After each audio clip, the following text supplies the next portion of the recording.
ओम शांति। अव्यक्त बाप दादा रिवाइज है 31 दिसंबर 2005। टॉपिक है नए वर्ष में अपने पुराने संस्कारों को योग अग्नि में भस्म कर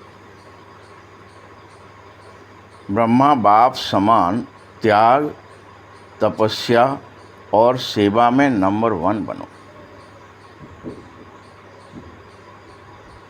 अपने पुराने संस्कारों को, चाहे वो कोई भी संस्कार है, ये तो आपको सबको पता है, उनको योग अग्नि में भस्म कर ब्रह्मा बाप समान त्याग, तपस्या और सेवा में नंबर 1 बनो। ये आदेश है बाबा का, ये हमको सबको पालन करना पड़ेगा, यही श्रीमत है। आज बाप दादा चारों ओर के, चाहे सन्मुख हैं और चाहे दूर बैठे हैं, सबको 3 तरह की मुबारकबाद दे रहा है। पहली मुबारक है नए जन्म की, दूसरी मुबारक है नए युग की, और तीसरी मुबारक है आज के दिन बरस की मुबारक कि आज बरस का अंतिम समय है, तो नया बरस। आप सब सिर्फ नए बरस की मुबारक लेने या देने आए हो ना, वास्तव में सच्चे दिल की खुशी भी मुबारकें आप सभी ब्राह्मण आत्माएं लेती भी हो और देती भी हो। आज के दिन का बहुत ही महत्व है। बधाई भी देना है और विदाई भी, विकारों को, विकर्मों को, संस्कारों को, बुरे संस्कारों को।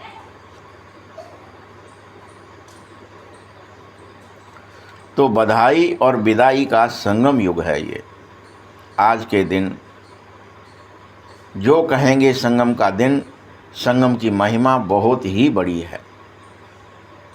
आप सब यह भी जानो कि संगम युग की महिमा के कारण आजकल पुराने और नए वर्ष के संगम को देखो कितना धूमधाम से मनाया जाता है।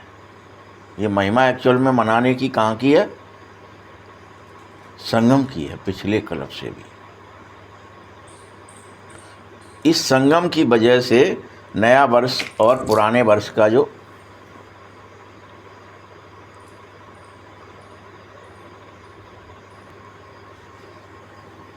ये संगम युग बधाई और विदाई दोनों का ही समय है। आप सब बच्चे संगम युग के महत्व को समझो। संगम की महिमा के कारण पुराने वर्ष और नए वर्ष के संगम की भी महिमा है। इसी तरह से नदियाँ मिलती हैं, वहाँ भी संगम कहते हैं, उनकी भी बड़ी भारी महिमा है। तो ये संगम युग की जो महिमा है, उसकी वजह से हमने फिर एक वर्ष दूसरे वर्ष से मिला, वो संगम कर लिया, तो उसको खूब अरे नया वर्ष मनाएंगे, धूमधाम से मनाएंगे। जहाँ 2 नदियाँ मिल गई वो संगम हुआ, उसको ये एक्चुअल में ओरिजिनल संगम युग की महिमा थी, जिसकी अपन फिर जीवन भर नकल करते रहते हैं। वास्तव में सबसे बड़ी महिमा इस संगम की ही है, जिसे पुरुषोत्तम संगम युग कहा जाता है, जहाँ आप ब्राह्मण भाग्यवान आत्माएं बैठते हो। ये नशा है तुम्हें? बोलो बच्चे। अगर आपके से कोई पूछे कि आप किस समय पर हो, क्या कलयुग में रहते हो या सतयुग में रहते हो, तो क्या फलक से आप कहोगे नहीं हम इस समय पुरुषोत्तम संगम युग पर रहते हैं। इस समय हम ईश्वर की संतानें हैं। हम ईश्वरीय विश्वविद्यालय में पढ़ते हैं। यह सब बातें आप बड़े ही फलक से कहोगे।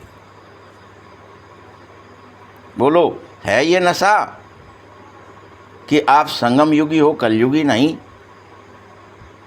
बाबा पूछ रहे हैं सबसे,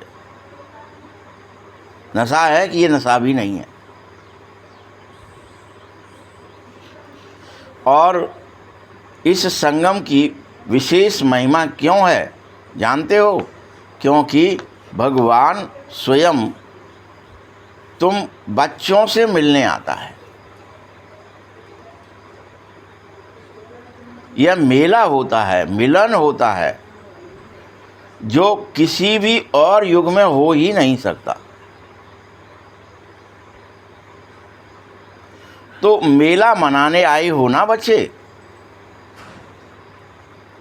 आप मिलन मेला मनाने के लिए देखो कहाँ कहाँ से आए हो।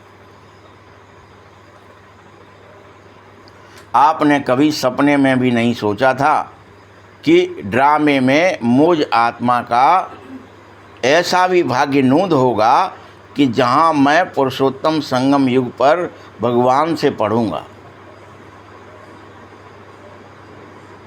भगवान से सुनूंगा और भगवान का बन जाऊंगा।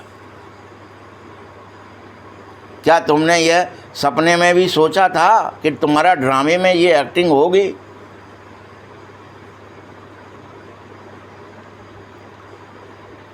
यह सब ड्रामे में नूत है। आत्मा का परमात्मा से मिलने का भाग्य था तुम्हारा, है, और हर कल्प मिलते हो। बाबा भी तुम बच्चों के भाग्य को देख करके बहुत प्रसन्न होता है कि चलो क्या कर लेते हो आप, इस नकली संसार में, इस एक्टिंग में पहचान लेते हो बाबा को, इस भ्रम जाल से निकल जाते हो। और वाह भाग्यवान बच्चे, वाह, अपने भाग्य को देख दिल में तुम्हें अपने प्रति वाह, मैं वाह, वाह मेरा भाग्य, वाह मेरा बाबा, वाह मेरा ब्राह्मण परिवार। तो वाह वाह के गीत ऑटोमेटिक आपके दिल से हर समय निकलते रहते हैं। वाह मेरी शिक्षा, वाह मेरी संगति। आज संगम के समय तुम अपने अंदर सोचो कि किस किस बात को अब तुम्हें रियल में विदाई देनी है। सोच लो। पुराने संस्कारों को देनी है कि नहीं देनी है? पुराने जीवन को देनी है कि नहीं देनी है? किस किस को विदाई देनी है और किस किस को बधाई देनी है? और यह विदाई सदा काल के लिए देनी चाहिए, क्योंकि सदा काल के लिए विदाई देने से तुम्हें सदा बधाइयाँ मिलती रहेंगी। सदा काल आपकी जय हो, आपकी जय हो। पहले सतयुग में आपकी जय जयकार होगी और फिर द्वापर युग से आपके मंदिर बना करके फिर जय जयकार होगी।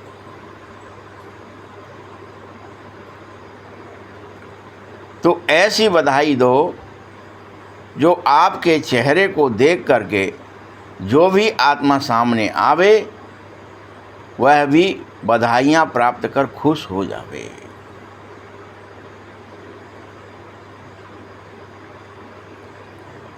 जो बच्चे दिल से बधाई देते और लेते हैं वह सदा ही, जानते हो कैसे दिखाई देते हैं? संगम युगी फरिश्ता दिखाई देते हैं। आप सब यही पुरुषार्थ है ना कि ब्राह्मण सो फरिश्ता। तो जैसे जैसे दिल से सदा प्रसन्न दिखाई देने लगोगे, संगम युगी फरिश्ता बन जाओगे। हर पल हर्षित मुख, अर्थात आपका चित्त इस संसार से उपराम है, प्रसन्नता के मारे भर गए हैं। और फिर फरिश्ता सो देवता, क्योंकि बाबा को 100 प्रकार के संकल्प, जो भी कुछ प्रवृत्ति का है, कर्म का बोझ है, तुम वह सब बाबा को दे दो। जो भी कुछ बचा है, प्रवृत्तियां खराब हैं या कर्म का बोझ है, हमने ये कर्म हमसे ऐसा हो, वो भी दे दो बाबा। बाबा जाने साफ कर देगा। जैसे तुम्हारे घर में वॉशिंग मशीन होती है या कोई और अच्छी डिटर्जेंट आती है और वो तुमने खरीद के रखी है, तो कोई दाग धब्बा पड़ जाए तो उसका डर है क्या? फिर क्या ही करते हो, कोई बात नहीं, अभी मशीन में डालेंगे, 2 मिनट में ठीक होके वापस आ जाएगा, सही हो जाएगा वस्त्र। वैसे ही आपको ये अब फील होना चाहिए कि अब बाबा आ गए हैं, अब कोई दिक्कत नहीं है। कोई पाप कर्म है भी तो उसका बोझ क्यों लेना है, बाबा को दे दो, बाबा ठीक कर देंगे। हम तो अभी पुरुषोत्तम संगम युग पर है ना। रोज देना है बोझ, अगर कोई आ जाए तो जाने अनजाने में भी आपको लाद के नहीं रखना है, हाय ऐसा हुआ, हाय हमसे ये गलती हो गई, हाय तुरंत दे दो। तो बाबा क्या कह रहा है? जो भी कुछ प्रवृत्ति है और जो भी कुछ कर्म का बोझ है, वह सब दिया ना। बोलो, कहीं ऐसा तो नहीं है, चेक करना कि थोड़ा बहुत रख लिया हो। हम रख लेते हैं तो क्या करते हैं? हम सुधार लेंगे, हम ठीक कर लेंगे, परिस्थिति को ठीक कर लेंगे, इस काम को हम ठीक करेंगे, हम कर लेंगे, किसी को देंगे नहीं।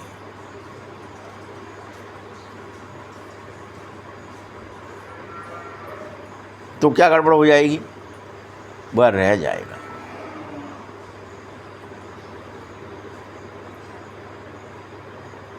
क्योंकि अगर थोड़ा भी बोझा तुमने स्वयं रख लिया तो पता है क्या गड़बड़ करेगा? वो तुम्हें फरिश्ता नहीं बनने देगा, उड़ने नहीं देगा, डिटैच नहीं होने देगा, अशरीरी नहीं होने देगा, निर्विघ्न नहीं होने देगा, निर्भय नहीं होने देगा, निर्विकार नहीं होने देगा।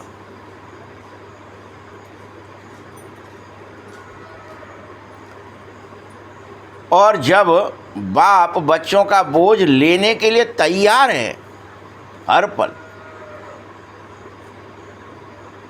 बाबा चाह रहा है अपना ये तसला, ये बोझ, ये समस्त पाप की गठरी मुझे दो, लाओ लाओ, उतारो उतारो।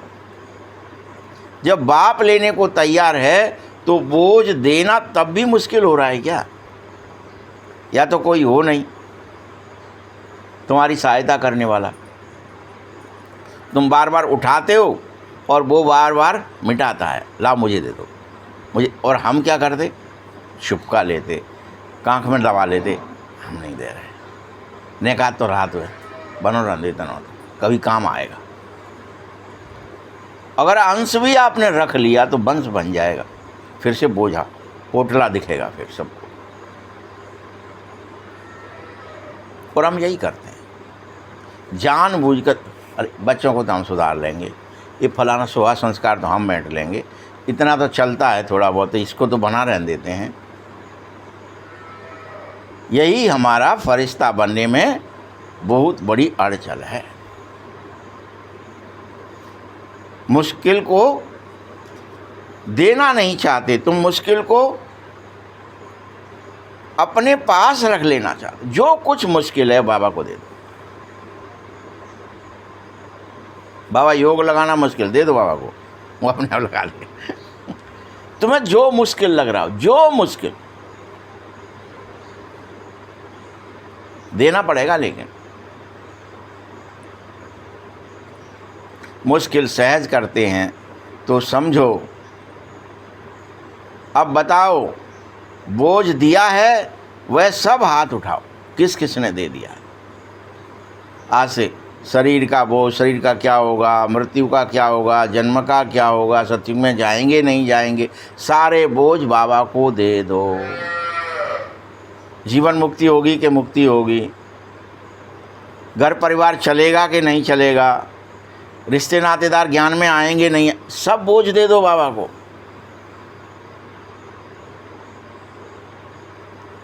पत्नी है तो पति चलता है कि नहीं, पति है तो पत्नी चलेगी कि नहीं, अरे बोझ है तो बाबा को दे दो भाई।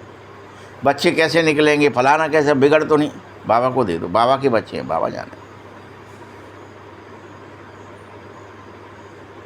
अगर आपने अपने समझ लिए तो फिर बोझिल हो जाओगे, फिर फरिश्ते नहीं बन पाओगे। बोलो दे दिया। देखना, सोच समझ के हाथ उठाना।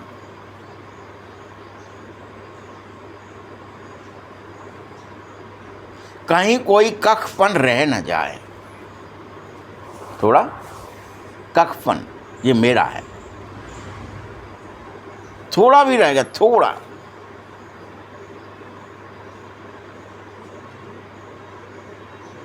अगर दे दिया और रियल में दिया है तो बहुत मुबारक हो। और जिन्होंने नहीं दिया है वह किस लिए रखा है वो चेक करो। गलती से भी अगर तुमने नहीं दिया है और रख लिया है तो वो किस लिए, कब काम आएगा और क्या काम आएगा, चेक करो। क्या भी बोझ से प्रीत हो गई है? पूछ रहा, बता दो। या बोझ अच्छा लग रहा है?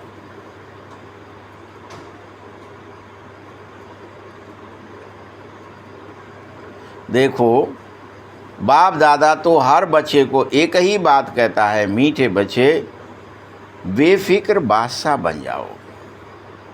तुम सब मेरे बच्चे हो, सब बेफिक्र हो जाओ।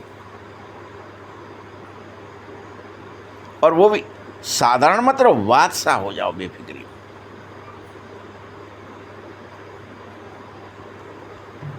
अगर तुम बेफिक्र बादशाह बन रहे हो तो बोझ का फिक्र भी क्यों, वो भी तो बाबा का है। आए ये क्या होगा, आए उसका क्या होगा, सारा बोझ बाबा को।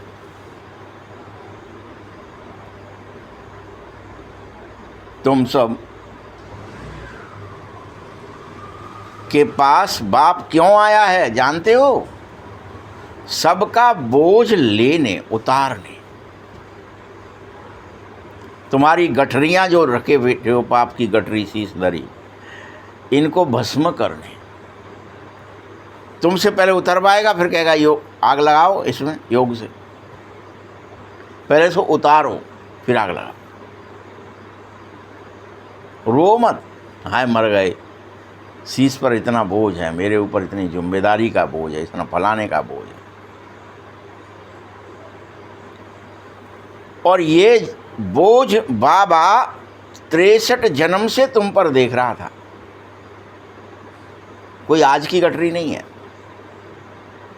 63 जन्मों से बाप बोझ ही तो देखते आया था। और तुम बोझ उठाते उठाते सभी बच्चे बहुत ही भारी हो गए। अब अपन जैसे ज़्यादा मोटे हो जाते हैं तो अपने को अपने शरीर का भी बोझ लगने लगता है। मर गए, ये उठ नहीं रहा, ये हमसे चल नहीं रहा।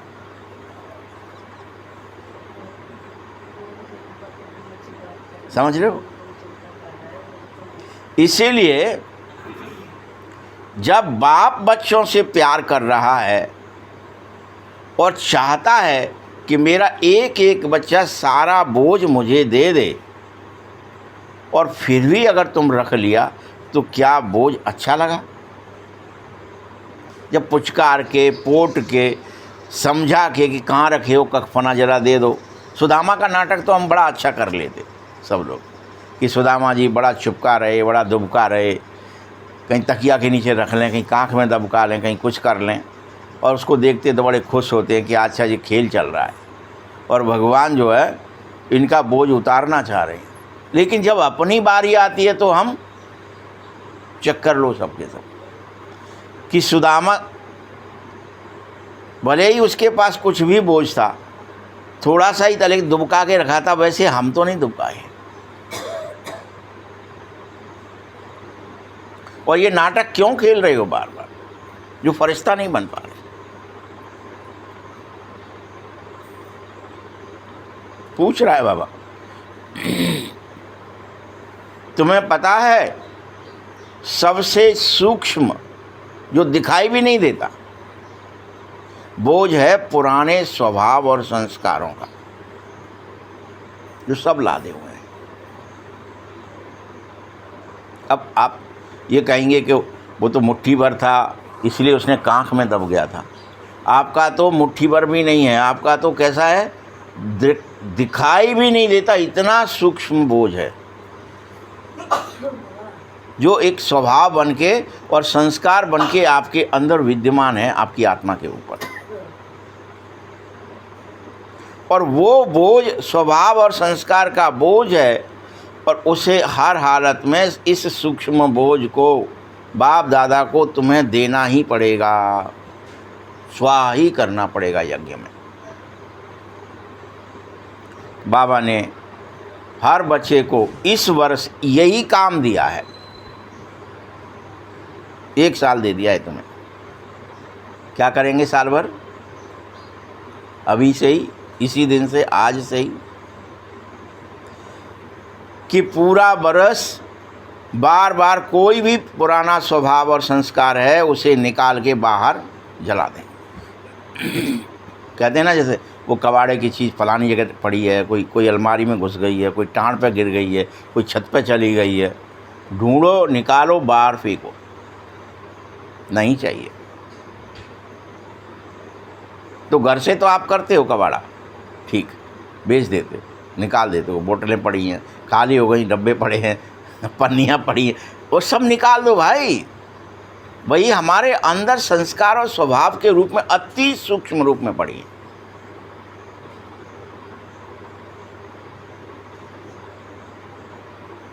बाप दादा ने देखा है कि कई बच्चे इन पुराने संस्कारों के आकर्षण में बहुत बंधे हुए हैं, उनका वो आकर्षण कम नहीं हो रहा।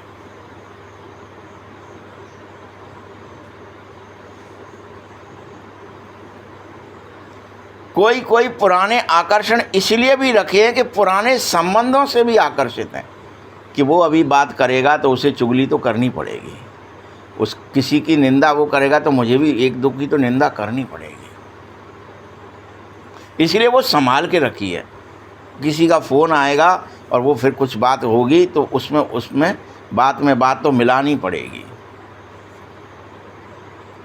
जाने क्या क्या हमने उन स्वभावों को मिटाने की कसम नहीं खाई है, प्रतिज्ञा नहीं की है, क्या ही कर लिया है, बस इतना कर लिया है। पहले हम आम जन की नहीं करते थे, वो चुगली दिखती थी, अभी सोचते ये तो ब्राह्मण भाई है, ये तो ब्राह्मण बहन है, इससे तो आपस में कर ही लेते हैं, ये थोड़ी ही किसी से कहने जा रहा है। माने उससे इतना अटैचमेंट है उस संस्कार से। निंदा, स्तुति, ऐसे अनेक प्रकार की क्रियाएं हम संस्कार वशीभूत होकर करते रहते हैं।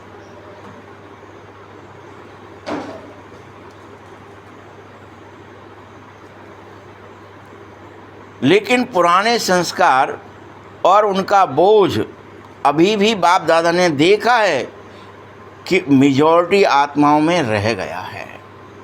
इतना सूक्ष्म है कि लोग इसे उतारना नहीं चाह रहे। स्थूल बोझ हो कोई तो आपको दिख जाए तो आप निकल रहे, तुम जो बोझ क्यों रखे उतारो। एक दूसरे की सहायता भी कर सकते हो आप। कोई बोझ ख़त्म मर रहा है, ले आओ, तुमसे नहीं चल रहा, अपन दोनों मिल के उठा लेते हैं, उतार देते हैं इसको कहीं। लेकिन वो ऐसा है कि जो दिखाई भी नहीं दे रहा, और आप दिखाना भी नहीं, उल्टा और छिपा लेते हो एक दूसरे से। कोई आपसे कह दे आप झूठा हो, बेईमान हो, चोर हो, आप चुगल हो, आप फलाना हो, तो आप कह रहे हैं भैया हम ना आता ही, हम में बिल्कुल ना ऐसा गुण, हमने कहू की निंदा ही ना करी आज तक। तुम ऐसे ही कह रहे होगे, हम तो ज्ञान में चलते हैं, हम तो ज्ञान की बातें करते हैं। लेकिन समय चेक करो, परिस्थिति काल जब परीक्षा होती है तो वो उजागर हो जाता है। इसीलिए किसी न किसी रूप में मेजॉरिटी में यह बोझ है, और वो चाहे मनसा है उसके अंदर है, तो उस मनसा को अशुद्ध कर देता है। मनस को तुम्हारे कभी तो व्यर्थ संकल्प का संस्कार भी बचा हुआ है, बुरे विचार कर लिया आपने किसी के लिए, और इसकी भी परसेंटेज अभी बाप दादा को दिखाई दे रही है। तुम तो भले स्वीकार न करो, और ये क्या कह रहा है, मेजॉरिटी ज़्यादातर आत्माओं में है।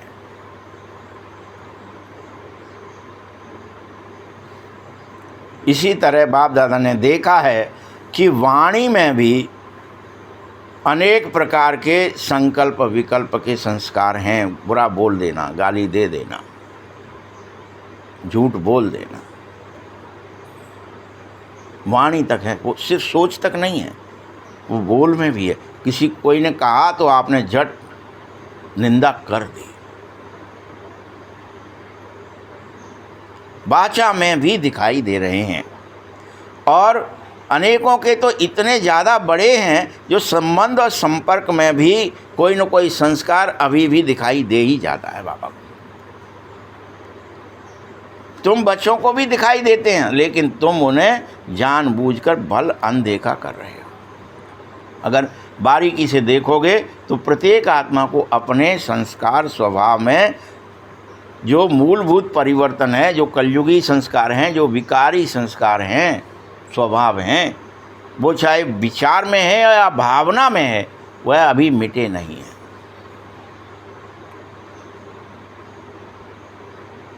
तो आज बाबा सभी बच्चों को मुबारक के साथ साथ ये इशारा ज़रूर करेगा कि देखो बच्चे, ये अभी संस्कार रह गया है, और जो रह जाएगा वो पता है क्या करेगा। तुम्हें लगता है कि कुछ नहीं बचा है ज़्यादा, और ये करेगा भी क्या, एक आध दो बच गया है तो हमने तो इतनी साफ सफाई कर दी। ये समय पर धोखा देगा। क्या गड़बड़ करेगा ये? वो पुराना स्वभाव संस्कार जो रह जाएगा, जो चाहे वो बारीक से बारीक रह जाए, अंश मात्र रह जाए, और वो आपके संस्कार को जो अति सूक्ष्म आत्मा के ऊपर आवरण के रूप में रह जाए, वो समय पर धोखा दे देगा। आप नारायण की ताजपोशी हो रही, पता चला गाली निकल गई तो ताजपोशी नहीं होगी। क्योंकि वहाँ तो स्कैनिंग है, क्या संस्कार है, क्या स्वभाव है, तेरा मेरा है क्या, अभी कुछ भी तेरा मेरा बचा है। क्या दिखाते कि वो लक्ष्मी नारायण तो सारे जगत के माता पिता हैं, सबको अपना खास समझते हैं। वो स्वभाव संस्कार लाना है। ये मेरा है, ये तेरा है, ये जात है, ये कुजात है, ये ऊंच है, ये नीच है, ये छोटा है, ये अभी बच गया है। अगर ये भी संस्कार है देखने का, हम देखते हैं ना, ये अपना ये दूर, ये भी धोखा देगा आपको। नारायण नहीं बने, परिस्थिति ही नहीं बन पाओगे नारायण, तो तब बनोगे क्योंकि बोझ है।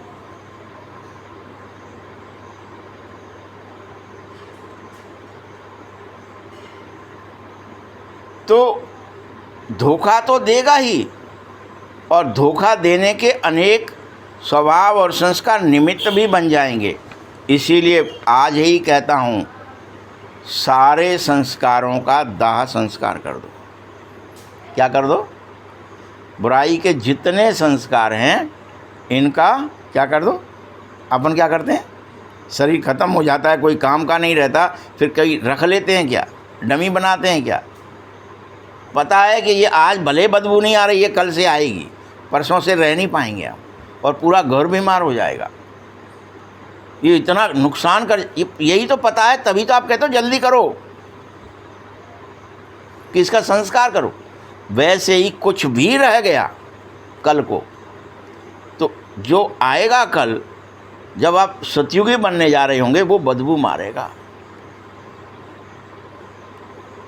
और ये मर गए, इनके अंदर झूठ का है, और इनके अंदर छल का है, इनके अंदर कपट का है, जो कुछ भी हुआ, इनके अंदर राग है, इनके अंदर द्वेष है, घृणा है, ईर्ष्या है, कुछ भी बच गया दाग धब्बा, वो बदबू मारेगा।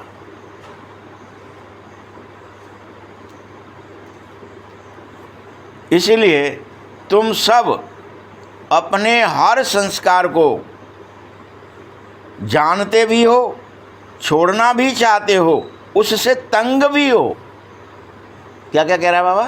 तुम सोच रहे हो तुम सियाने नहीं हो, बाबा को पता है तुम सब ऐसे हो, प्रत्येक अपने संस्कार को जानते हो कि मुझ में आलस कितना है, मैं अलबेला कितना हो जाता हूँ, और छोड़ना भी चाहते हो कि ये तो मिट जाए तो ही अच्छा है, मैं देवता बनने जा रहा हूँ।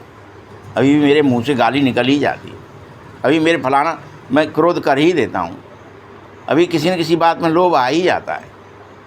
कोई भी संस्कार है, तुम जानते हो, छोड़ना भी चाहते, तंग भी हो, लेकिन फिर भी सदा के लिए परिवर्तन करने में अभी तीव्र पुरुषार्थी नहीं हो। जल्दबाजी नहीं है तुम्हें कि जल्दी अच्छा दिख जाए और दिखते ही पकड़ के स्वा।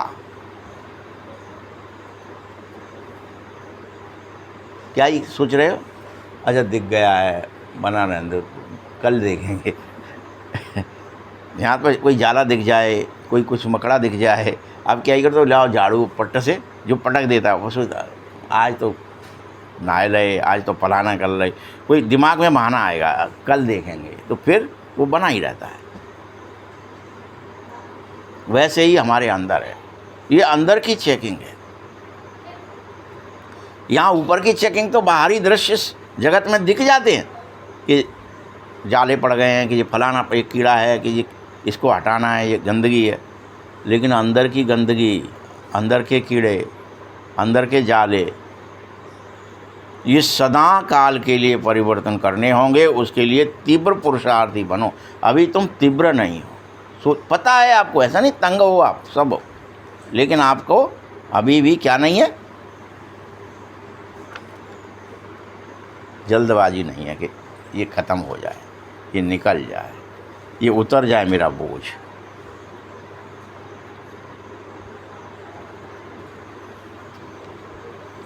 कारण क्या है जानते हो?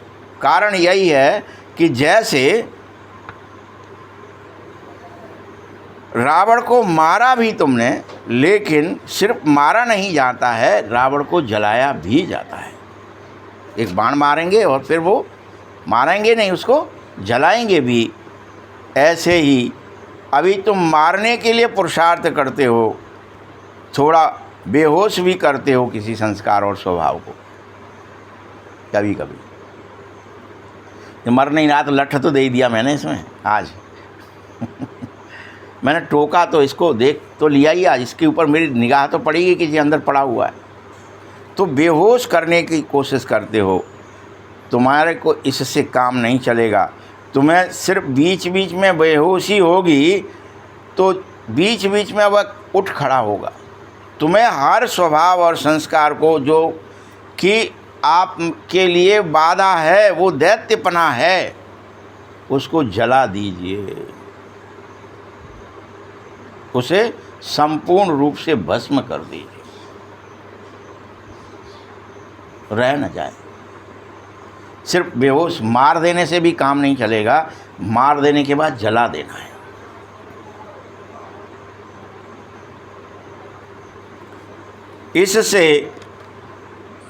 इसके लिए तुम्हें पुराने संस्कारों का दाह संस्कार करने के लिए योग की अग्नि जलानी ही होगी। कौन सी आग में जलेंगे जे? लकड़ी की में नहीं जलेंगे, कोयला की में, करंट की में भी नहीं जलेंगे। आप सोच रहे हो अनेक तरह की आगें हो गई हैं, अब तो तेजाब की भी आग है, करंट की आग है, लोहे लकड़ी की आग है, पेट्रोल की आग नहीं जलेंगे। यह संस्कार सिर्फ योग की अग्नि से ही जलते हैं, और इसको जलाने के लिए दृढ़ संकल्प का अटेंशन भी रखना पड़ता है। दृढ़ संकल्प का अटेंशन। कई बच्चे पूछ रहे हैं बाबा नए वर्ष में क्या करना है, तो अब बाबा एक ही बात करें, सेवा तो बहुत हो गई, लेकिन पहले स्वयं के लिए योग लगाओ। बाप दादा बच्चों को योग में अभ्यस्त देखना चाहता है कि तुम रोज़ योग की ऐसी अग्नि जला दो जिसमें तुम्हारे संस्कारों का दाह संस्कार हो जाए। ये काम करो।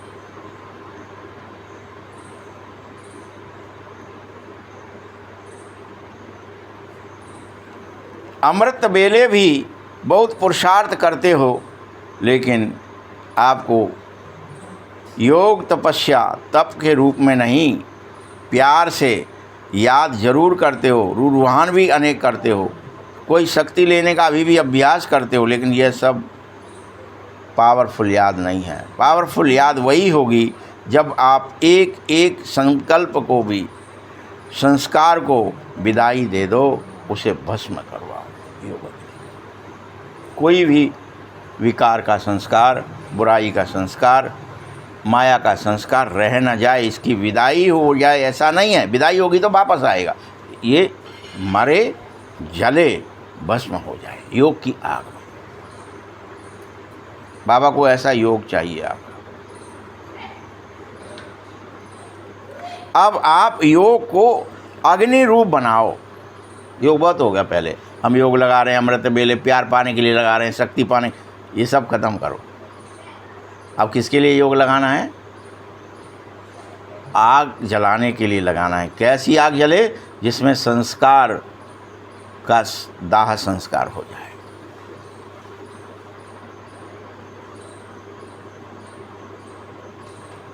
तुम सब बच्चे योग को अग्नि रूप में पावरफुल बनाना ही पड़ेगा, और इसके लिए कब बनाओगे? एकाग्रता की शक्ति विशेष संस्कार भस्म करने के लिए बहुत आवश्यक है। जो इधर उधर घूम रहे हैं आपके अंदर आत्मा के आवरण के रूप में, उसके ऊपर चढ़ गए आत्मा के। इसे आत्मा दिखाई नहीं दे रही तुम्हें, वो संस्कारों ने ढक ली है। उनको विशेष संस्कारों को भस्म करने के लिए एकाग्रता बार बार चेक करते रहो, कौन सा आया, पट पकड़ो। यहाँ क्या करते हो? कोई चीज़ आ जाती है, आप खेत है आपका कोई, और जानवर आ रहे हैं, नीलगाय आ रहा है, फलाना कोई कुछ आ रहा है, तो आप एकाग्रता से बैठे रहते हो ना। आएगा तो पकड़ेंगे, या तो इसको करंट मारेंगे, या कुछ और करेंगे, या लठ लेके खड़े हो जाएंगे, या जगते रहेंगे रात भर, खेत न चल जाए। यहाँ तो सब कर लेते हो, लेकिन अपने लिए क्यों नहीं कर रहे भाई? परिस्थिति तो है, लेकिन परिस्थिति हमको दिख नहीं रही है। परिस्थिति तो है, पहले भी थी, अभी भी थी। हम जब तक चेकिंग नहीं करते ना, देखिए जैसे मान लीजिए अपन ज्ञान में आ गए, तो अपने को बुराइयां करना और ये सब में गिल्टी होने लगते। अरे यार, हम ज्ञान में चलते हैं, फिर भी हमने ये क्या कर दिया, चुगली कर दी। हम ज्ञान में होते हुए दूसरा भी कोई टोक देगा। जैसे मान लीजिए बाल सफ़ेद हो गए, अभी बैठे हैं, एक पुलिस वाला आया, गोवध में हम खड़े थे, ये मैं गाँव पे, सॉरी, नहीं दादा आप इतने बड़ी उम्र के है क्यों, गाड़ी जो है तक साइड में खड़ी करी ना ने यहाँ कर रही है, ड्राइवर जो है आपको कहूँगा वो है, आप तो देख लेते, आप तो बुजुर्ग हो। क्या ही कर दिया उसने, क्या बहाना मार दिया, लांछन किसके ऊपर डाल दिया? उस बुजुर्गेपन के ऊपर डाल दिया। मतलब बच्चा होगा तो अलबेला हो सकता है, बूढ़ा है तो अलबेला क्यों है? तो यही बाप भी कह रहा है कि अब तो तुम ज्ञान में, योग में बूढ़े हो गए, सुनते सुनते मुरली। अब तुम ये बहाना भी नहीं कर सकते, बाबा मुझे पता नहीं था, ये संस्कार है, स्वभाव कैसा है, ये देवता ही है कि दैत्य है। और अभी आपके अंदर दैत्य ही है ना, सब देवता ही तो प्रकट ही नहीं हुआ है, वो तो प्रकट होगा जब मरेगा। ये तो एक देवता ही प्रकट होगा, उसके लिए एक दैत्य मरेगा, तो दैत्यपना मारो, देवताईपना प्रकट करो। जो गेटी वो जो कबड्डी का खेल है, एक तुम्हारा मरेगा तो एक हमारा जिंदा होगा, वही खेल है। तुम्हें जिस स्वरूप में एकाग्र होना चाहिए और जितना समय तक एकाग्र होना चाहिए, ऐसी एकाग्रता तुम्हारी हो जाए कि एकाग्रता का संकल्प किया और भस्म। क्या करना है? तुम्हारे करंट निकले और आपका संस्कार भस्म हो जाए। एकाग्रता का आत्मा से करंट निकले और भस्म, सारे स्वभाव संस्कार जल पड़े। तभी यह योग तुम्हारा अग्नि बनेगा। तुम्हें हर एक को योग को अब अग्नि बनाना है, अर्थात संस्कारों का जो विकार के संस्कार हैं, नामो निशान समाप्त करना ही होगा। मारने में जो लाश रह जाती है उसे रखना नहीं है। क्या कह रहा है आज बाबा? तुमने कोई को मार दिया तो लाश तो रह गई ना, फिर उतने से काम नहीं चलेगा।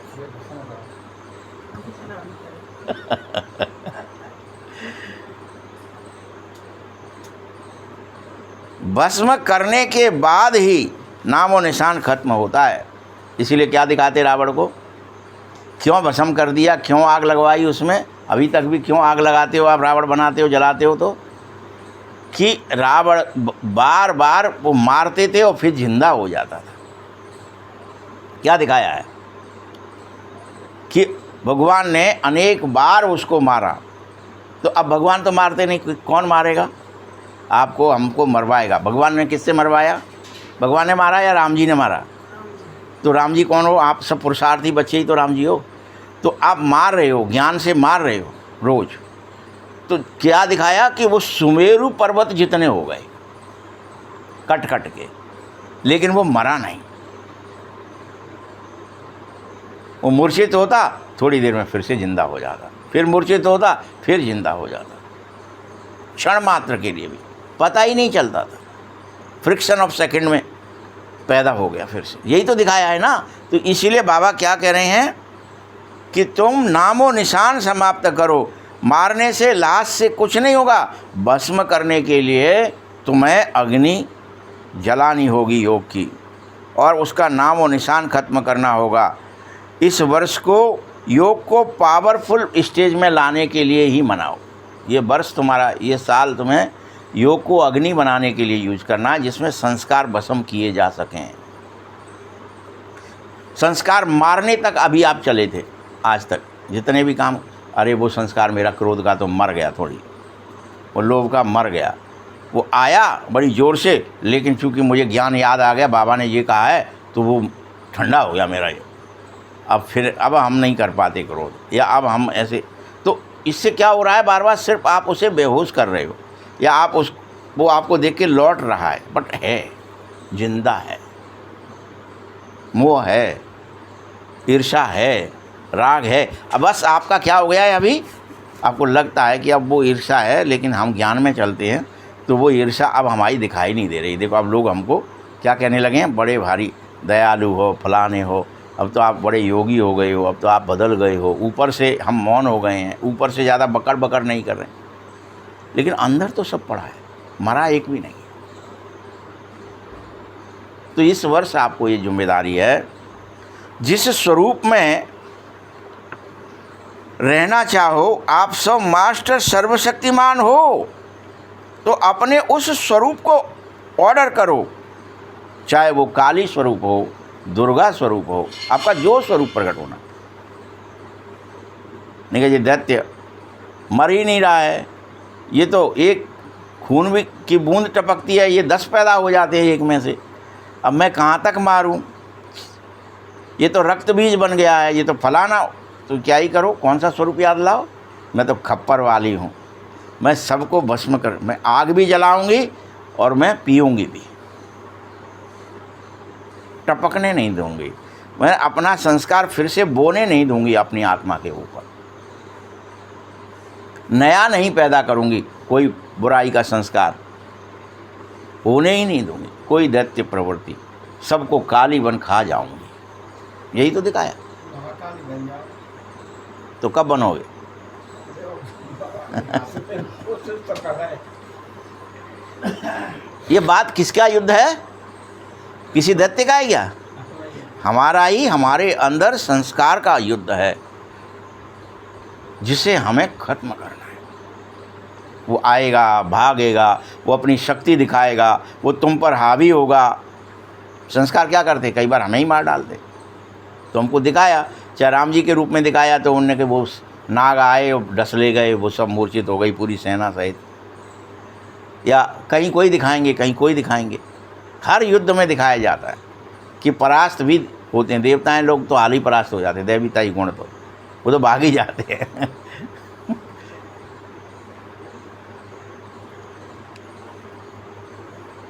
तो बोलो, आप जिस शक्ति को चाहो, सर्वशक्तिमान हो ना, मास्टर सर्व, तो आप जिसका आह्वान करो, दुर्गा शक्ति हो चाहे काली शक्ति हो, कोई शक्ति हो, उसका आह्वान करो और वो ऐसी आग जलाए कि सारे संस्कार और स्वभाव भस्म होने लगे। चाहे त्रिशूल की शक्ति हो, नारायण अस्त्र हो, पशुपति अस्त्र हो, कोई भी चलाओ आप, छूट है आपके पास। ब्रह्मास्त्र हो, लेकिन ऐसा चलाना है जो शक्ति आपके ऑर्डर के प्रमाण चले और भस्म कर दे।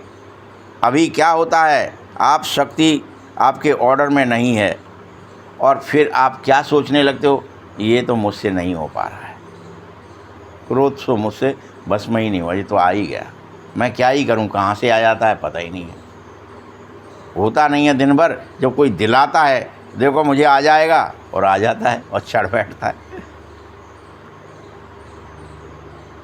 तो अब वो समय ख़त्म हो गया। आप सिर्फ बाबा के पास जाके कहें, बाबा हम हार गए। अंतिम युद्ध है, और अंतिम युद्ध कैसा होता है, मरो या तो मारो, जगह नहीं। जीत गए तो तुम प्रसिद्धि पाओगे, हार गए तो गए। तुम मालिक हो बच्चे, इसीलिए मालिक कभी भी हारता नहीं है। मालिक किस चीज़ के मालिक हो भाई? भगवान को भी मालिक कहते हैं, तुमको भी भगवान मालिक कह रहा है। अपने स्वभावों और संस्कारों के मालिक हो। मालिक किसके हो? किसका कहते हो? वो लोभ किसका है? वो मोह किसका है? वो अहंकार किसको है? उसके कौन मालिक हैं? वो स्वभाव संस्कार किसके हैं? मुझे आत्मा के हैं। मैं उसका मालिक हूँ, मैंने ही क्रिएट किए। दैत्यपना मेरा ही है। इसीलिए दिखाते हैं कि शिव जी ही भगवान है, वो मालिक है, वो पिंड मालिक है। उसी ने दैत्य पैदा किए, उसी ने देव पैदा किए, उसको ही मरवाना है। ये लड़ाई यही है। हम मालिक हैं और हमको ये याद रखना है क्या पैदा करना है, क्या भस्म करना है, कौन सा स्वभाव संस्कार पैदा करना है और कौन सा भस्म करना है। मालिक हो। इसीलिए हे मालिक, तुम अपनी शक्तियाँ और अपने संस्कार अपने अनुसार हाजिर करो।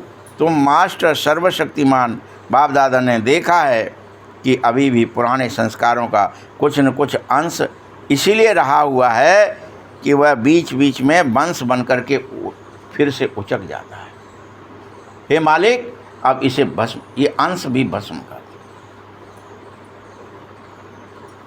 युद्ध ऐसा नहीं दिखाया। हनुमान जी आते, लंका जलाते, तो एक काम क्या ही करते, इतनी जोर से दहाड़ मारते कि जितनी भी निशाचर स्त्रियां हैं सबके गर्भ गिर जाते, और ऐसे गिरते कि वो कभी दोबारा गर्भ धारण न कर सकें, गर्भ सहित बाहर निकल जाते, गर्भ ही नहीं रहता।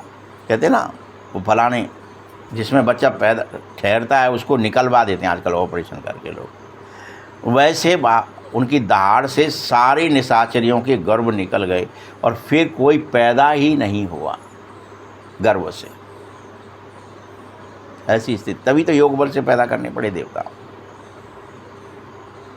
चेक करो तो इतना है कि आपके अंदर कोई गर्व न रह जाए, कोई अहंकार न रह जाए। गर्व मतलब क्या है?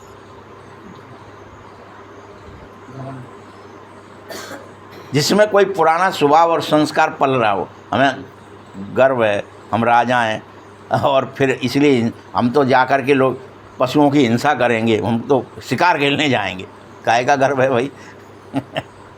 हिंसा करना कोई गर्व है क्या? तुम तो अहिंसा परमो धर्म है तुम्हारा, हिंसा नहीं। काहे का गर्व करे बेटे? हम तो राजा हैं तो हम तो ये करेंगे, हिंसा करेंगे, हमको तो छूट है। जीव की हत्या करके खाएंगे, हम तो राजा हैं। क्या ये गर्व नहीं? इसे निकाल लो, भस्म कर दो। बीच बीच में जो वंश पैदा हो रहा है, इसे हमेशा के लिए जो कर्म करो, युद्ध करनी पड़े तो करो, लेकिन योग की अग्नि में उन सभी संस्कारों को भस्म करो। बाप दादा को बच्चों का समय प्रमाण युद्ध का स्वरूप अब अच्छा नहीं लग रहा, बाता नहीं है। वह वगैरह बहुत हो गया अयोध्या, क्यों खेल रहे हो? जैसे वहाँ तो दिखा देते कि जब वो रावण मर ही नहीं रहा तो झट प्रेरणा हुई और विभीषण चला गया ऊपर उड़ के। आसमान में हो रहा था युद्ध, ज़मीन पर नहीं हो रहा था। तो क्या ही करा उसने? कान में कह दिया कि नाभि कुंड सुधारस जाके, मरे न रावण है बल ताके। इसको ये ब्रह्मा वरदान है, इसके नाभि में जो है अमृत है, आप उसे सुखा देंगे तो ये फिर ये उगेगा ही नहीं इसका एक भी मूड़। आप नाभि में मारो, केंद्र में मारो। नाभि मतलब क्या? आप ऐसा अटैक करो, इस जगह पर अटैक करो कि आपके स्वभाव संस्कार बस में ही हो जाएंगे, फिर उगेंगे नहीं। यही तो किया था फिर। तो जैसे कि वो पूछ ही रहे हों कि हाँ बता वही उपाय, हमसे नहीं हो रहा। तो वहाँ आपको कोई ना कोई मिल जाएगा बताने वाला कि आप अपने संस्कारों को, स्वभावों को, अरे यार ये हमसे ये फलाना नहीं छूट। अब आप बार बार अटेंशन दोगे तो वो छूट जाएगा, वो भस्म हो जाएगा। कोई भी हो, कितना ही कठिन हो, कितना ही सरल, सब मिट जाते हैं। तो समय प्रमाण युद्ध भी करो। बाप दादा अब आपका युद्ध स्वरूप नहीं, हर बच्चे को मालिक स्वरूप में देखना पसंद करेंगे। मालिक बन जाओ, योद्धा नहीं। और मालिक का आदेश होता है तुम रहो, तुम जाओ, उतने से ही भाग जाता है, कुछ नहीं करना पड़ता मालिक को। तो ऑर्डर करो, कोई को भी ऑर्डर करो, जिस शक्ति को, आपके अंदर अनेक अथाह शक्तियां हैं आत्मा की, जिस शक्ति को हाजिर करना चाहो वो हाजिर हो, और जो बुराई है वो जिसको चाहो उसको भस्म कर दे। तो सुना इस वर्ष स्व के प्रति क्या क्या करना है। सारा इस वर्ष किसके लिए करना है? कहा क्या? गांव जाओ, घर जाओ, मोहल्ले में जाओ। ये तो अव्यक्त वाणी है ना, 2005 की है। अब तो 2025 को 20 वर्ष बाद पुनः सुनाई जा रही। तो 20 वर्ष पहले कह दिया था बाबा ने कि गांव जाना, घर जाना बंद करके स्वयं की इतनी आग जला लो कि तुम्हारा एक एक स्वभाव और एक एक संस्कार भस्म हो जाए। तभी तो नहीं सुना, तब से भी कान में जूं नहीं रहेगा। तब भी अपन ने ये मुरली सुनी थी सबने। 20 साल से तो अनेक ज्ञान में चल रहे हैं ना। अब आज ही शायद कुछ जूं रह जाए कि आप अपनी योग की आग जलाओ और अपने एक एक बुराई के संस्कार को भस्म करो। तो स्व के प्रति करना है, शक्तिशाली बनना है, बेफिक्र बनना है, बादशाह बनना है। क्योंकि सभी का एक ही लक्ष्य है। किसी से भी पूछो क्या बनना है? नर से नारायण बनना है, विश्व महाराजा बनना है, विश्व का राज्य प्राप्त करना है। तो राज्य अधिकारी बनना चाहते हो तो राजयोगी तो बनो, योग की अग्नि तो पैदा करो, प्रयोगी तो बनो। कोई है बोलो सारी सभा में जो प्रजा योगी बनना चाहता हो राजयोगी की जगह? पूछा बाबा ने सभा को। जो प्रजा योगी है वो राजयोगी हो ही नहीं सकता है। तुम्हें स्वयं का राजा बनना है, सबको बनना है। इंद्रियों का, मन का, बुद्धि का, संस्कारों का राजा बनो। ये नहीं कि संस्कार के हम गुलाम हैं और संस्कार हम पर राज्य कर रहा है, नहीं, तुम मालिक हो।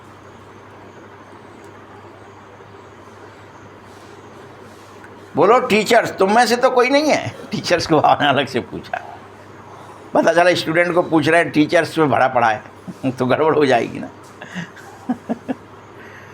आपके सेंटर पर भी बताओ, आप स्वयं भी बताओ, सेंटर वालों को बताओ, क्या कोई कहता है कि हम प्रजा योगी हैं, राजयोगी नहीं? प्रजा योगी हैं तो कोई तो हाथ उठाओ। अच्छा नहीं लगता ना प्रजा बनना? बाबा को भी ये तुम पर फखुर है, भगवान को फखुर है तुम पर, या मेरे बच्चे बहुत अच्छे बाप दादा फखुर से कह रहे हैं कि संगम पर भी हर बच्चा राजा बच्चा है। कोई बाप ऐसा फखुर से फलक से नहीं कह सकता कि मेरा प्रत्येक बच्चा राजा है। यहाँ संसार का स्थूल में कोई कह सकता है क्या? 4 बच्चे हैं तो राम जी अकेले ही 4 में से राजा बने, लेकिन भगवान एकमात्र ऐसे हैं जिनका प्रत्येक बच्चा राजा बच्चा है, प्रत्येक।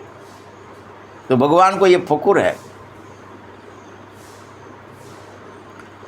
बाप दादा कहते हैं कि हर एक बच्चा स्वराज्य का अधिकारी है, राजा है, कोई भी प्रजा योगी नहीं है।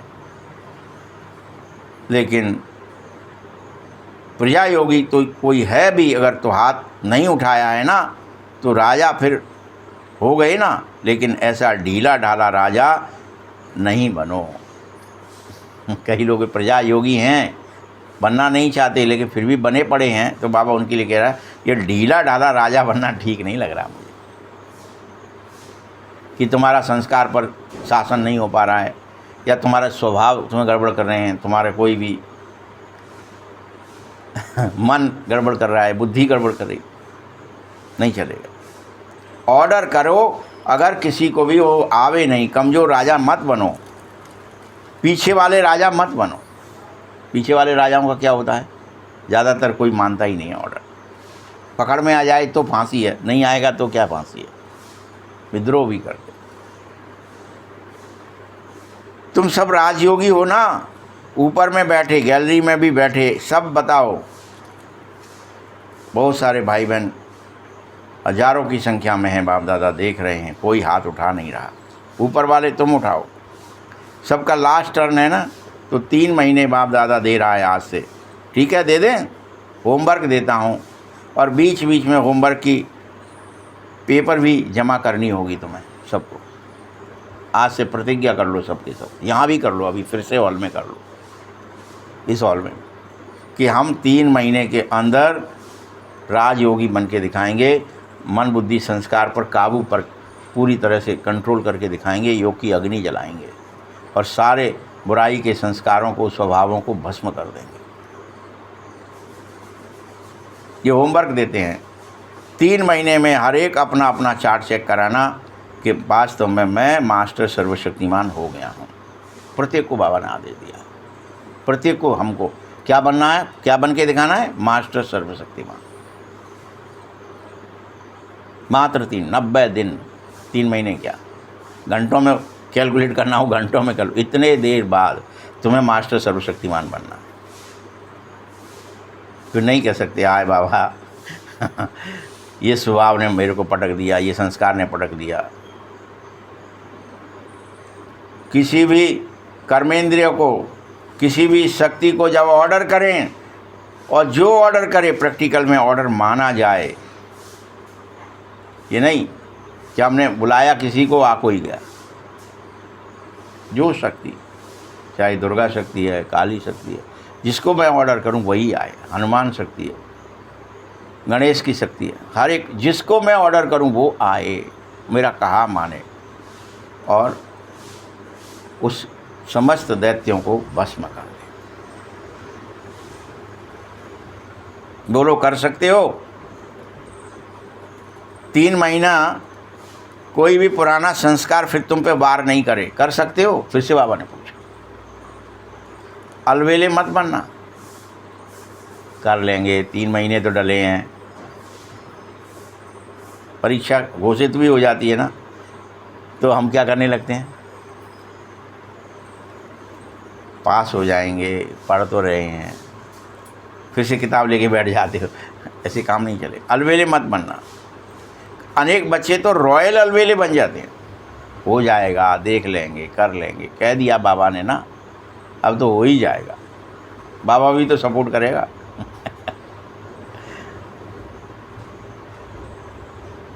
बाप दादा से बहुत मीठी मीठी बातें भी करते हो, कहते हैं बाबा आप फिक्र मत करो, हो जाऊंगा, मैं तो बन जाऊंगा।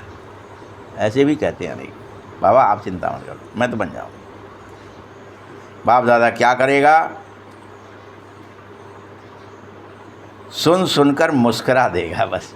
अच्छा मतलब तेरे को पेपर सरल दिख रहा है, तेरे को ये संस्कार इतने सरल दिख रहे हैं कि हाल मेट देगा तू इन्हें, हाल इन्हें जीत लेगा, हाल भस्म कर देगा योग की अग्नि में। तो बाबा क्या करता है फिर, जैसे कब छोटे बच्चे कोई कुछ कहते हैं ना, बाबा हम तो ये काम कर लेंगे, छोटे बच्चे होते हैं, तो वो उनके जो बाप दादा होते हैं वही क्या ही करते हैं, मुस्करा देते हैं, अच्छा आज इतना छोटा सा बात है, ऐसी ऐसी कर रहा हो। वही हाल बाबा की हो रही है यहाँ पे, बाबा मुस्करा रहे हैं। अच्छा है,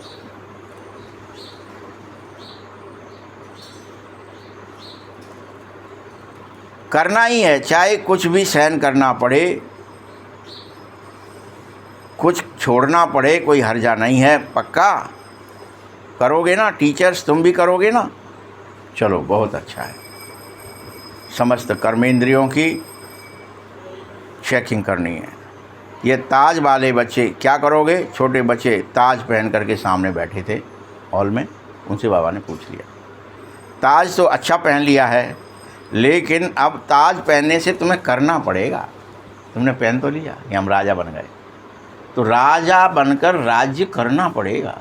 ये नहीं हमारे राज्य में तो अराजकता फैल रही है, कोई मान ही नहीं रहा, हम तो प्रजा ही नहीं हमारी सुन रही है, कोई अत्याचार बढ़ रहा है, ऐसे नहीं चलेगा।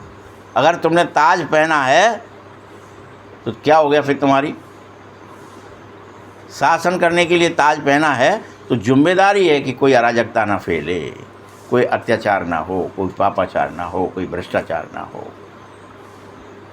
ये राजा की जिम्मेदारी होती है। सतयुग से लेकर कलयुग तक सब राजा को दोषी, अरे ने उनके यहाँ उनके राज्य में ऐसा हो गया, तो जिम्मेदारी का ताज पहन लिया है। अगर नहीं करोगे तो क्या करें, ये तो बता दो। बाप दादा की सीजन में एक ही बार आने का है, बाप दादा देख रहे हैं कि समय का इंतज़ार कर रहे हो।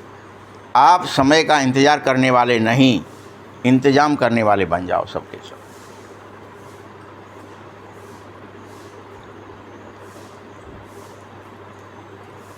और उल्टा समय आपका इंतज़ार करे, प्रकृति आपका इंतज़ार करे, सतो प्रधान प्रकृति आपका आवाहन करे, आओ 3 महीने बाद आप मास्टर सर्वशक्तिमान की स्टेज पर बैठ जाओ और आपका एक एक संस्कार और स्वभाव परिवर्तन हो जाए।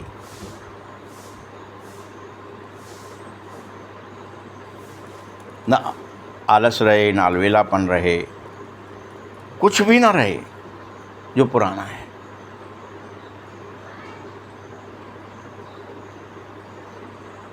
योग निद्रा क्या दिखाया, कृष्ण है तो बैठा है, योग में है रात दिन 24 घंटे 12 महीने। ने क्या करते हैं, वो तो योग निद्रा में रहते हैं। चाहे वहाँ आप नारायण बन के लेटे हो सांपों की सैया पर, तो भी क्या है, योग निद्रा में है। सोते हुए दिखाया क्या कभी, अलर्ट। तो तुम सब 3 महीने में अपने शक्तिशाली स्टेज में संस्कार परिवर्तन करके पहुंच जाओ। अगर 3 महीने अटेंशन रखोगे तो उसका आगे भी अभ्यास हो जाएगा। एक बार परिवर्तन की विधि तुम्हें आ गई कि कैसे मुझे अपने को परिवर्तन करना है, तो आपके बहुत सारे काम सहज हो जाएंगे।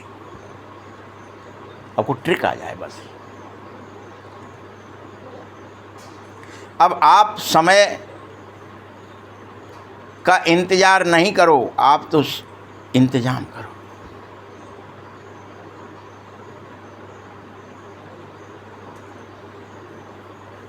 अभी तक तो बच्चे यही इंतज़ार कर रहे थे विनाश कब होगा, विनाश होगा तो हम चले जाएंगे, फिर आएंगे तो देवता बन जाएंगे अपने आप। आपने क्या ही समझ बैठे थे, क्या ही इंतज़ार कर रहे थे सब लोग। ये बढ़िया है, बाबा सब मेंट देगा तो अपने आप ही सब मिट जाएगा, हमको कुछ करना ही नहीं पड़ेगा।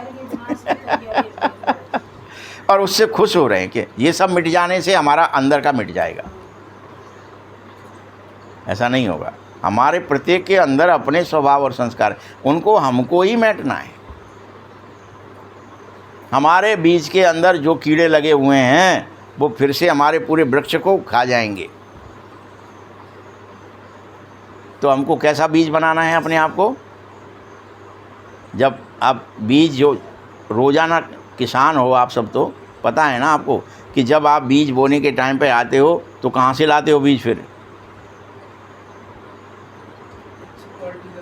हाँ, उसके अंदर में क्या क्या दिखता है आपको कि इसके अंदर कोई कीड़े नहीं होंगे। ये नया प्रोसेस्ड है और नई तरीके से स्वभाव, नए संस्कार नए हैं इसके, इसको बोएंगे जिससे ये एक का अनेक गुना होगा। यही तो करते हो ना खेती में, वहाँ नया लाना चाहते हो, नया बीज चाहिए, वही नहीं बोते जो बोया था, क्योंकि उसमें कीड़े लग गए होते हैं, उसमें विकृति आ गई होती है, उसके स्वभाव संस्कार बदल गए। यहाँ अपने लिए क्यों नहीं कर रहे?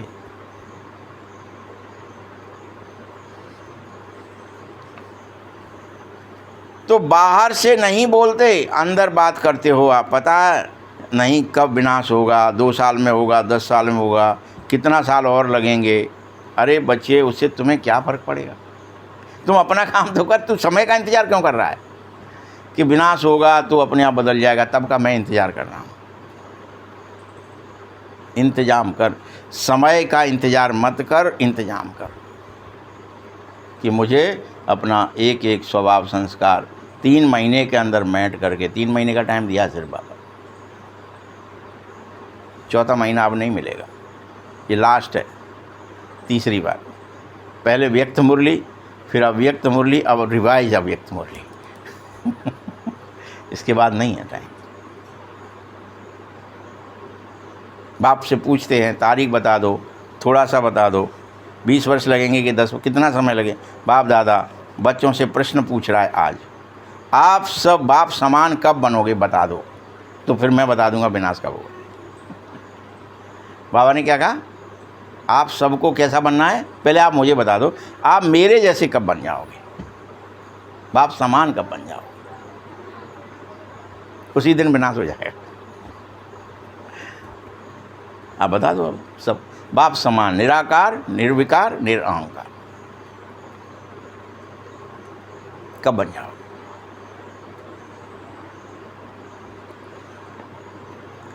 पर्दा खोलें, बोलो, खोल दें तुम्हारा पर्दा कि तुम्हारे अंदर अभी क्या है।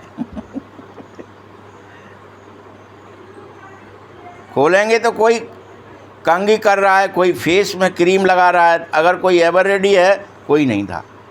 बाबा ने पर्दा खोलने की कोशिश की तो देखा कि अभी तो कोई कंघी ही कर रहे हैं, कोई फेस पे क्रीम लगा रहे हैं, अभी सुधर जाएं हम, हमारा चेहरा चाल चलन सुधार रहे हैं, इसी में लगे। अगर एवर रेडी हो, तैयार हो गए, क्या जैसे चलने का टाइम आए और आप अभी फेस पे कोई क्रीम लगा रहा है, कोई कंघा कर रहा है, कोई कपड़े पहन रहा है, तो उसको कहेंगे क्या चलने को तैयार बैठा है? चलने को कौन तैयार बैठा है? सब कर चुका है, बोरिया बिस्तर भी बना है, कहा चलो चल दे। आपसे अभी कहा जाए 1 सेकंड में उतारो इस देह को, चलो, तो झट से उतर जाएगी क्या? यानी इसका किवाड़ बंद करो, इससे दरवाजा, इससे घर से बाहर निकलो, तो इससे घर से बाहर निकलो, डिटैच हो, तभी तो जाओगे। कि घर में रह के रेलवे स्टेशन पहुंच जाओगे क्या? तो तैयार होगे तभी तो कहोगे हाँ चलो, हमने ताला लगा के ही बैठे हैं। बोरिया बिस्तर समेट लिया यहाँ संसार से, हमारा कुछ नहीं है, चलो। तो बाबा ने कहा पर्दा खोलूं, तो मैंने देखा है अभी तो तैयार ही नहीं। एवर रेडी हो जाओ, हो जाएंगे नहीं चलेगा, हो जाएंगे कह के बाबा को बहुत खुश करते रहते हो। अब ऐसा नहीं करो, होना ही है, चलना ही है, करना ही है, बाप समान बनना ही है, इसमें देरी मत करो।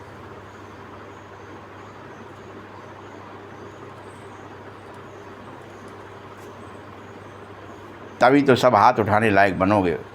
हाथ भी उठाने की फिर ज़रूरत नहीं है तुम्हें कि हाथ उठाओ, यहाँ बने हैं तैयार हैं कि नहीं, उठाने दिख जाओगे। तुम्हें इस ब्रह्मा को ही देख लो, साकार में इसको फॉलो ही कर लो। ब्रह्मा ने त्याग, तपस्या, सेवा लास्ट दिन तक की और एवर रेडी भी रहा। हर लास्ट घड़ी तक साकार रूप में प्रैक्टिकल करके दिखाया अपनी ड्यूटी। शिव बाप द्वारा महावाक्य उच्चारण की ड्यूटी लास्ट दिन निभाई ना। लास्ट दिन भी मुरली याद है, 3 शब्द का वरदान लास्ट दिन भी दिया था ना कि निराकारी, निर्विकारी, निरहंकारी। तो याद रखो, हाथ उठाओ कि हम भी ऐसा करेंगे। अच्छा, सभी को याद है तो मुबारक हो, त्याग भी लास्ट दिन तक करा उसने। पुराना संस्कार, पुराना कमरा नहीं छोड़ा ना। बच्चों ने कितना प्यार से ब्रह्मा बाबा को कहा था बच्चों के लिए बनाया, स्वयं नहीं उसे यूज किया। सदा 2:30-3 बजे ही उठ करके स्वयं के प्रति तपस्या की, अपने स्वभाव और संस्कारों को भस्म किया और कर्मातीत अवस्था बनाई और अव्यक्त बना और फरिश्ता भी बन गया। फिर जब वो बन सकता है तो तुम क्यों नहीं। उसका तो शरीर भी बूढ़ा था, सब कुछ था। जो सोचा हुआ करके दिखाया ना उसने। कभी कहा क्या सोचेंगे करेंगे, तीनों समान कर लिए। सोचना, कहना और करना तीनों समान। तो इसीलिए फॉलो ब्रह्मा, लास्ट तक अपने काम को पूरा करो। देखो बाबा ने कितना काम पूरे किए, पत्र लास्ट तक लिखे। कितने पत्र लिखे, सेवा कभी नहीं छोड़ी। अखंड महादानी, अखंड वरदानी बना। तो तुम अखंड महादानी का प्रैक्टिकल स्वरूप दिखाओ अंत तक, लास्ट तक, बिना आधार के तपस्वी स्वरूप में ही रहा। तुम बचे तो बार बार आधार लेते हो। बैठने का आधार चाहिए तुम्हें। ब्रह्मा बाबा ने आदि से लेकर अंत तक तपस्या ही रखी, आंखों में चश्मा तक नहीं पहना। कोई कुर्सी भी नहीं ली कि आधार ले ले। चिट्ठी भी लिखी है तो ऐसे ही बैठे दिखाया है कि वो ऐसे टेढ़ा बैठा हुआ है और लिख रहा है।